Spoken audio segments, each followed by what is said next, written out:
Hello everyone, time to visit an old friend. You guys remember Iron Maiden? I sure do.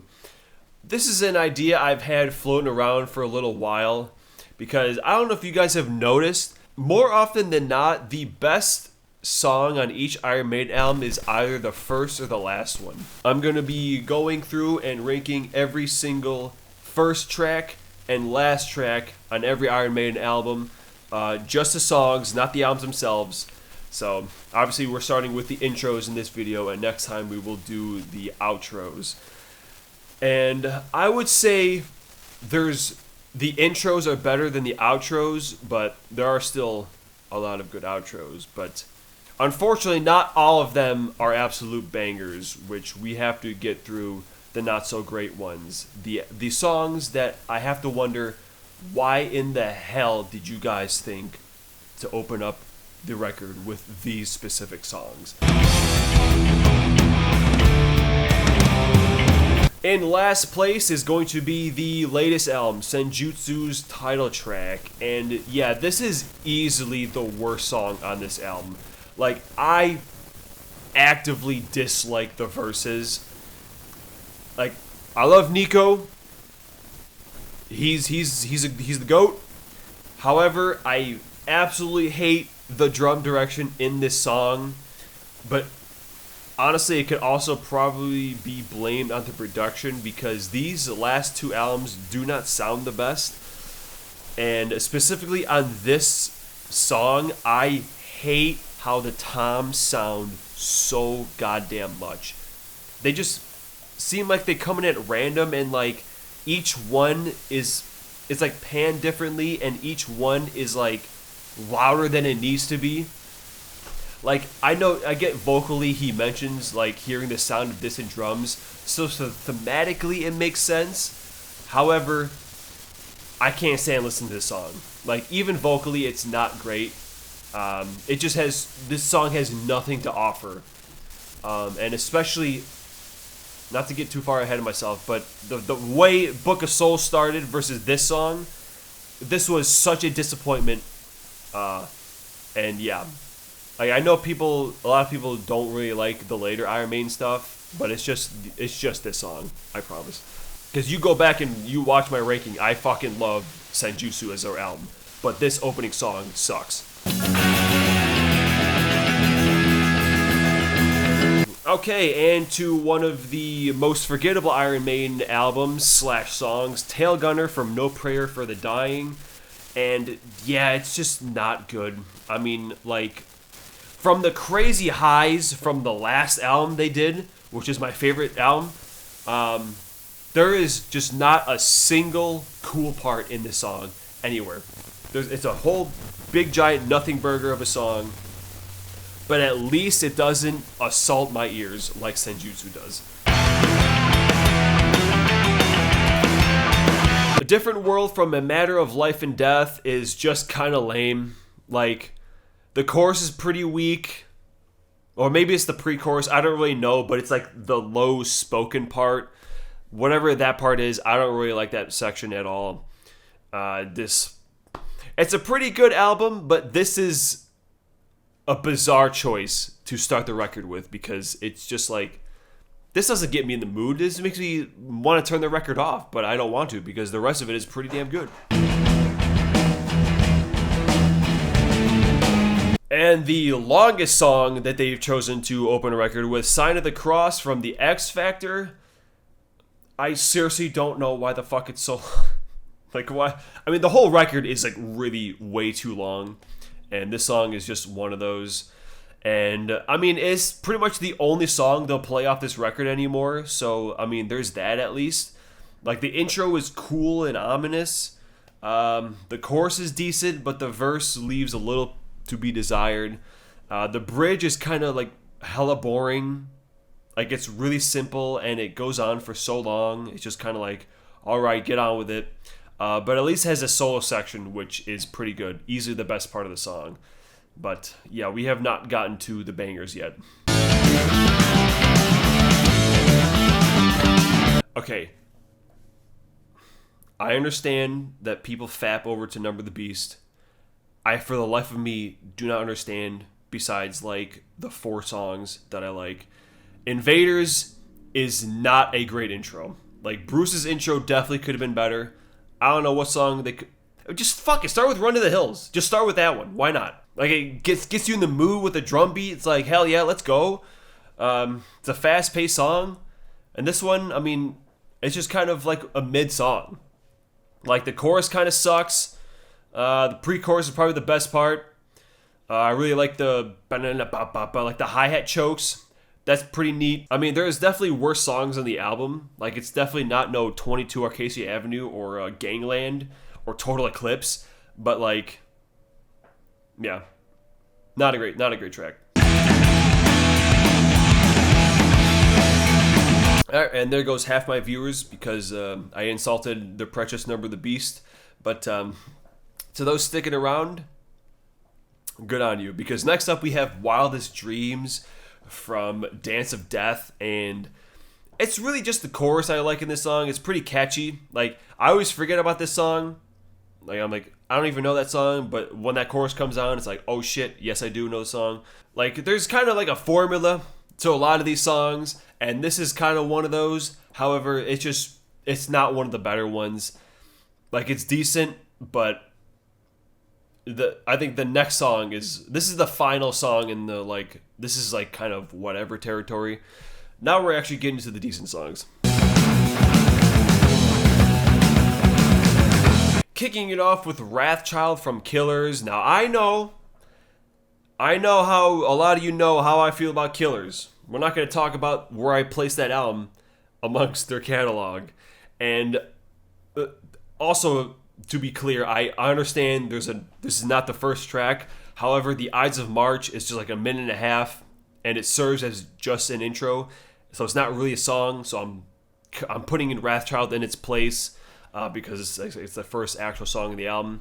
Yeah, even listening to this song immediately after Prowler, because I just had a playlist of all the intros, and it's just like, it's especially in the vocals, it's just not there, man. Like, it just feels like he was phoning it in on this album, especially.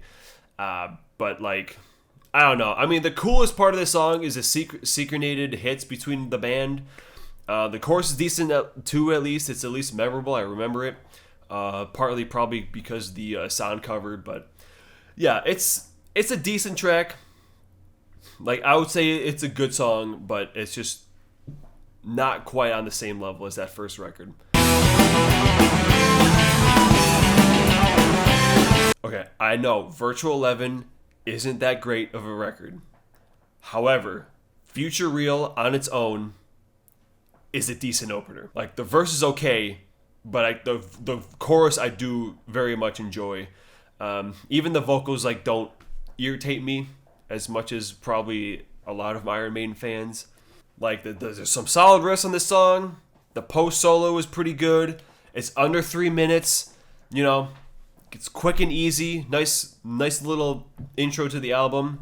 It's a decent start, but just, dear God, whatever you do, skip the second song on this album. Just skip it, man. Or just, honestly, just skip the whole fucking record while you're at it.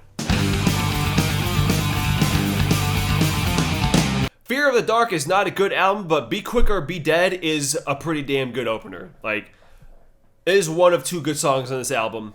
And, you know, it's at least fast and the main riff goes super hard. The chorus is simple, but the post-chorus is awesome, especially with that cymbalist beat. I really like what Nico does there. Like, it's not an amazing song, but it definitely gives you a false idea that this album is actually going to be pretty good.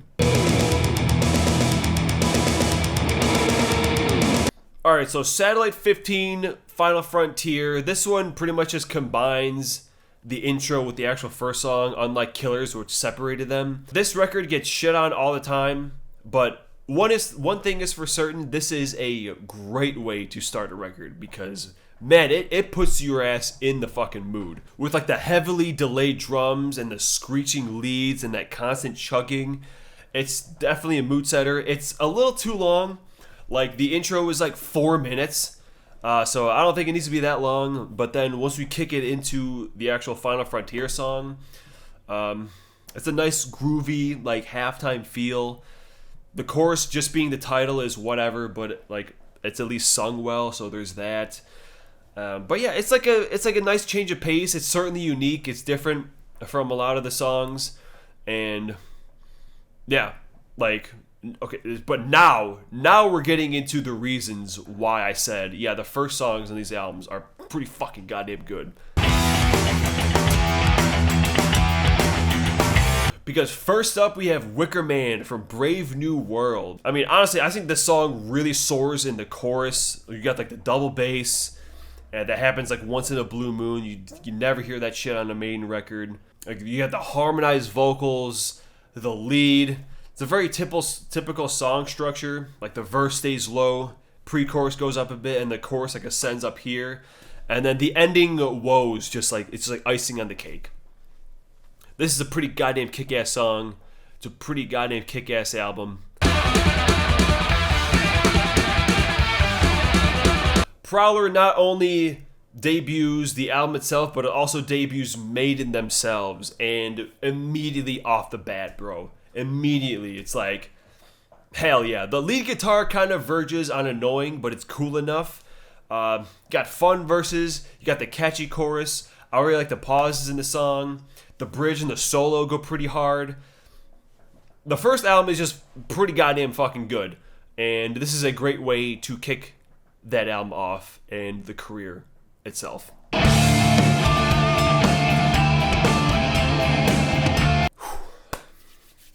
Alright. Now we're getting to it. Top 5. Kicking off our top 5, we have If Eternity Should Fail from Book of Souls. And this just takes what Satellite 15 did in less than half the time and exceeded it greatly. This is a fucking phenomenal way to kick off a record. Like you can just imagine it, bro. Like the fog coming in as like some crusty ass old gatekeeper comes in, starts telling you all this shit, whatever he's saying in the intro, with this like ominous synth thing. And like whatever the hell the lead thing is, and like as soon as it kicks into the song, it just fucking rips. This song just rips, man. We have like our usual galloping thing, but the vocal delivery especially just completes it. Fucking love the chorus so goddamn much. Raising a sail at the edge of the world, if eternity should fail.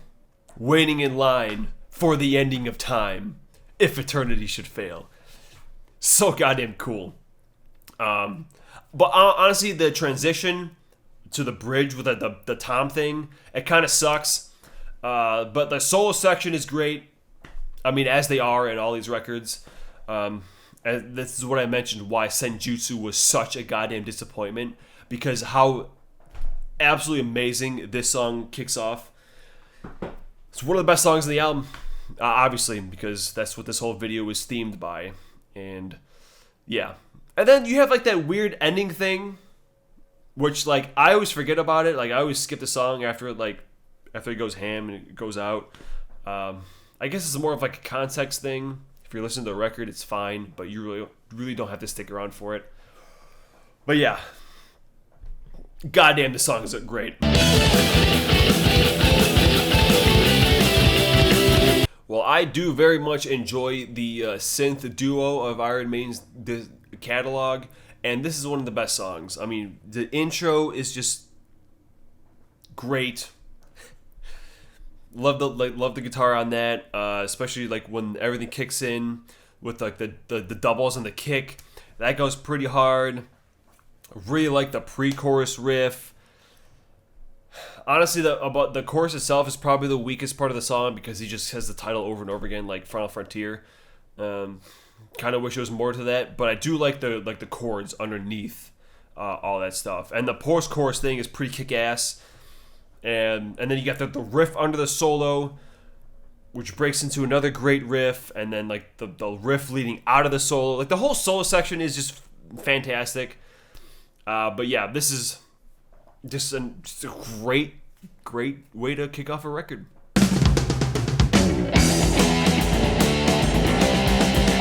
Where Egos Dare off Peace of Mind, man. Nico's entrance to the band goes pretty hard.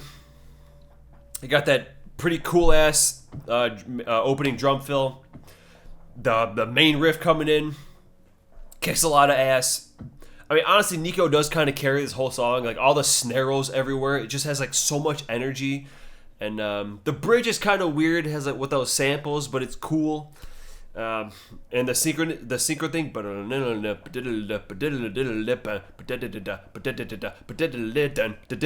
Like, that whole thing is pretty sweet, leading back into the main riff.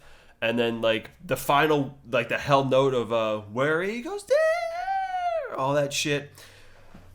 Just another great way to kick off the record. It's just really good. One of the best songs of the album. Probably the second best, to be honest.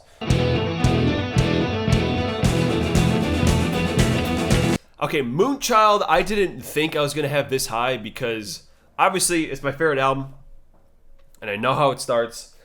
And I was like, I mean, it's a good song. Good way to kick off the album. But, like, they have a lot of those. But, yeah, going through it again, man, this son of a bitch is just so goddamn good. You know, we have our, like, acoustic intro kind of setting it up, which comes again in our outro, but we'll talk about that next time. And then the synth thing coming in, and then the big, fat-ass whole note chords, and then, like, the building, the ba, and then when it kicks in, I am he, the farthest one, the fallen angel watching you. Bro, this song kicks ass, man. Holy fuck. Yeah, the way Bruce sings on this track, man, especially when he goes like, Lucifer's my name, and then you beg forgiveness and none I'll give. It's just like, fuck, man. This shit's so good. The open note chords in the chorus, like, that's pretty awesome. The ominous bridge and the solo section when Steve hits those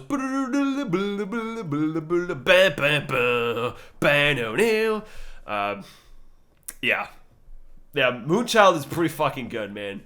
Pretty goddamn good.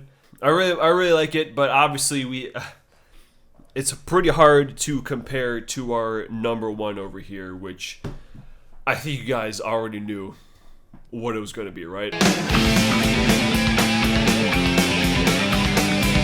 I mean, this motherfucking Ace is high, bro. What else need to be said? Just high octane throughout the whole thing. Whole song is like double time, which is just such a banger idea. Every single part is awesome. The intro, the verse, the pre-chorus, the bouncing vocals on each side, the chorus itself, very soaring vocals, kind of what Bruce is known for. The vocals following the guitar in the verses can be hit or miss, but doesn't really matter because the chords kick so much ass. And obviously the last held Ace is high, like he fucking hits that note. Fucking perfection. This song is just perfection. And I could take or leave either one of them, like between 1 and 2. But I think just overall, Ace is High is just kind of like the definitive Iron Maiden opener. And yeah, unlike some bullshit down there like Different World and like Tail Gunner, like this is the perfect song they could have picked to open up this record. So yeah, Ace is High coming in at number 1. Let me know what your favorite of these songs are. Which the albums do you like the most when it kicks in? And next time we will talk about the way the albums end, because again, once we start getting into like the top half of the list, every single song is just incredible. So I'll see you next time with our album outros.